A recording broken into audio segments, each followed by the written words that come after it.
Detail left face.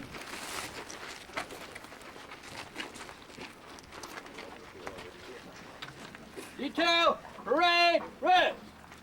Indivisible, with liberty and justice for all. Detail parade rest.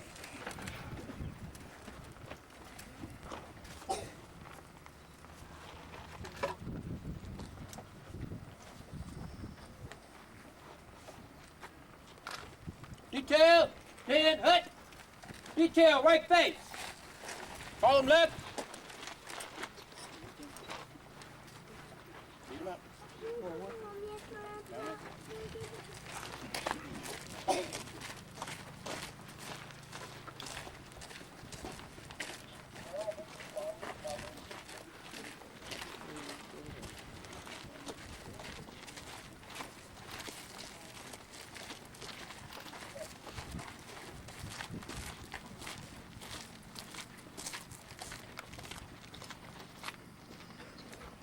Thank you. Please be seated. Thank you to the Color Guard. We so much appreciate what all of you do and represent in our history. Thank you also to the taiko drummers for an absolutely marvelous performance and a wonderful way to start the grand opening ceremonies at Manzanar National Historic Site Interpretive Center. Thank you very, very much. A round of applause, please.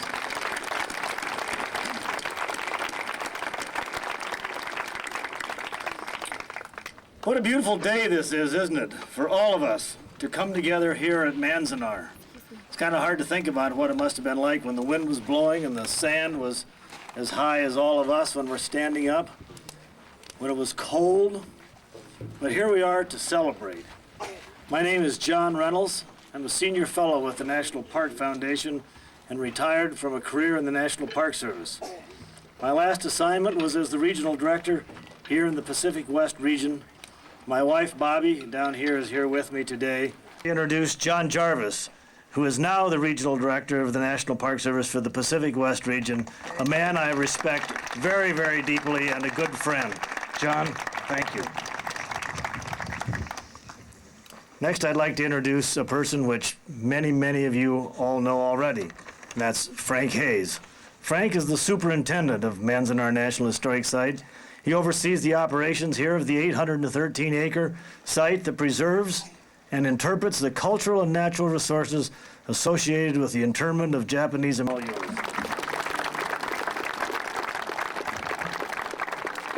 Thanks, John. Back to Manzanar, and thanks for coming to share this great day, this exciting day, and celebrate with us. We're not here not only to celebrate this newly restored building, but also to commemorate the lives and stories of the people who have made this place their home, this place, Manzanar. Look around today, and it's hard to imagine anyone living here, all the dust and sagebrush. But imagine the events that those beautiful mountains have witnessed.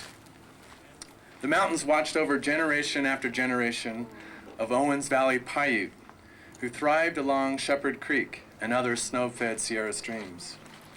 Using effective irrigation systems, they grew native food crops to feed their families.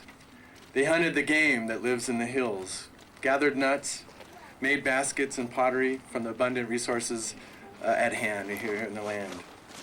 The stories, their stories, are revealed in the soil here at Manzanar. So too are the stories of the miners, the ranchers, and the farmers who followed. They all came to this valley with hope of utilizing the resources to earn a living and to provide for their families. Miners searched these mountains for silver, lead, and zinc. From the East Coast and from countries as far away as Scotland and France, Mexico and Chile came prospectors eager for a new life of success. Other newcomers established ranches and farmers to supply the mining industry with supplies. An extensive system of canals was developed to irrigate the burgeoning agricultural trade. Eventually even came a narrow gauge railroad that ran up the east side of the valley, connecting the local villages to the outside world. Silver, lead, cattle, sheep, produce, apples, For those of you who might not know, Manzanar is a Spanish word that means apple orchard. The mountains watched all of these events unfold. Today, skiers and backpackers, wildlife enthusiasts, stargazers, artists and cowboys, desert rats, and how could I not mention the fishermen and fisherwomen on this opening day of fishing season, come here because they crave the stunning beauty and unique solitude of the Owens Valley. But the high peaks have also witnessed times of loss and hardship at Manzanar. As incoming groups of people arrived, the American dream came up against the age-old dilemma of limited resources, limited land, and more significantly, limited water in this land of little rain. 1,000 Paiute were forcibly removed in 1863. In 1905, the same year that the city of Los Angeles announced its dramatic aqueduct plan to deliver Owens Valley water, John Shepard sold his 1,300-acre ranch, located just a little north of here, to an agricultural developer who promised a fortune in apples in Owens Valley. The new town of Manzanar grew and prospered, but was ultimately abandoned by 1934 as Los Angeles' thirst for Owens Valley water grew. Of all the heartbreaks of Manzanar, though, none is so difficult to contemplate as the city that grew here in 1942. I say difficult because these 11,000 inhabitants didn't come to Manzanar hoping to get rich in a silver mine. They didn't come for the purpose of tending orchards or raising cattle. They didn't make the choice to come here at all. They left behind businesses and farms, friends and pets to face an uncertain future here at Manzanar. And yet we know that in the midst of the winds and the dust and the isolation and uncertainty, many of the residents found solace in the scenery.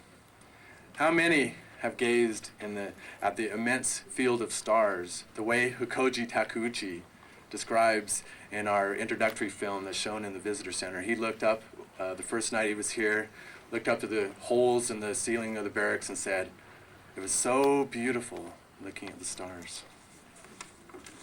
I think this valley is beautiful, but I have the luxury of choosing to live here. But I think the mountains all along have been watching us all this time. And they know, and they may know, the secrets of the past. But the history of Manzanar is not locked away, nor is it available to us only through the evidence discovered in the dirt. Rather, it lives in all of us who have called this land our home.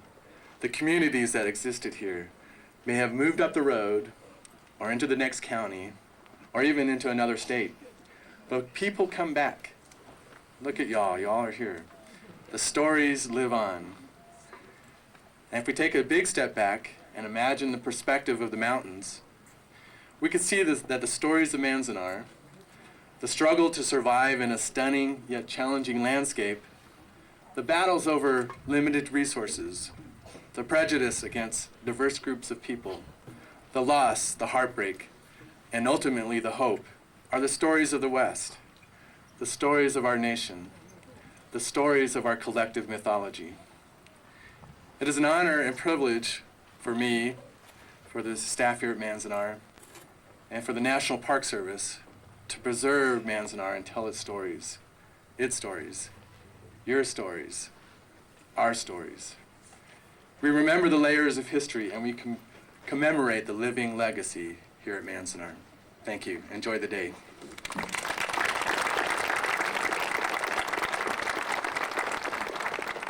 Thank you, Frank, for starting us off on such a great foot.